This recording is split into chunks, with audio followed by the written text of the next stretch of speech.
خب رفیقان یک به یک رفتند، مرا در خود رها کردند. همه خود درد من بودند، گمان کردم که هم دردم.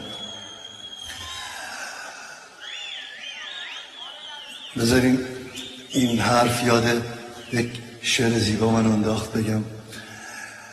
فکر میکنم مال شادروان فریدون مشیری باشه. میگه رفیقان دوستان ده ها گروهند که هر یک در مسیر امتحانند. گروهی صورتک بر چهره دارند، به ظاهر دوست اما دشمنانند. گروهی وقت حاجت خاک بوسند ولی هنگام خدمت ها نهانند.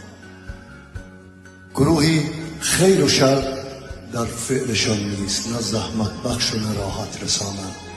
گروهی دیده ناپاکند، هشدار نگاه خود به هر سو می‌دوانند. بر این بی اسمتان ننگ جهان باد که چون خوکند و بلبدتر از آنند.